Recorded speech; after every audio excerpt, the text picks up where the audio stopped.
Welcome to Weekly Market Roundup by Softlogic Stockbrokers. Market highlights. Weekly market turnover averaged up to 0.7 billion, with a marginal increase of 5% compared to last week's average turnover. The top turnover generators were Expolanca Holdings, Melstacorp, Sumpith Bank, John Keel's Holdings and Hatton National Bank. Local news. Parliament successfully passed the Value-Added Tax Amendment Bill in anticipation of the International Monetary Fund's assessment for the second installment of the $2.9 billion bailout. The approved bill raises the VAT from the current 15% to 18%, with effect from January next year.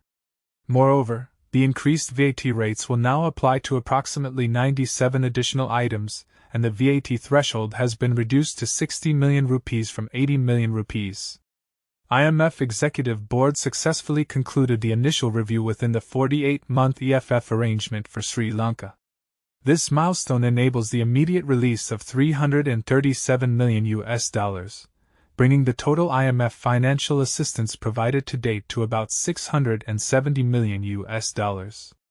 In a positive start to December, Sri Lanka has surpassed the 1.3 million tourist milestone, with 57,394 arrivals in the first 10 days, the highest post-pandemic figure. Travel Off Path, based in the UAE, predicts Sri Lanka to be among the fastest-growing tourism destinations in 2024, citing increased global traveler interest as evident by Internet search volume data analysis. The ADB has approved a $200 million concessional loan for Sri Lanka to address the economic challenges arising from the sovereign debt crisis that began in April 2022. The Financial Sector Stability and Reforms Program consists of two $200 million subprograms. Workers' remittances have surpassed $5 billion in the first 11 months of this year, maintaining a growth trend. According to central bank data, from January to November, remittances reached $5.4 billion, marking a 63% increase compared to the same period last year. In November alone, the inflow totaled $537.3 million.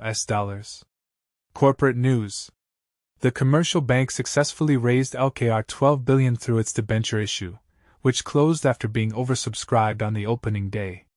The bank aims to raise 6 billion, with 60 million debentures at LKR 100 each, to reinforce the bank's Tier 2 capital, support the expansion of its lending portfolio, and address maturity mismatches in its assets and liabilities. Cargill Bank's LKR 500 million IPO of 62.5 million shares at LKR 8 each was oversubscribed on its opening day. The offered quantity constitutes 6.6% of the bank's ordinary voting shares post-IPO. The net asset value per share, based on unaudited interim financial statements as of August, is LKR 12.88.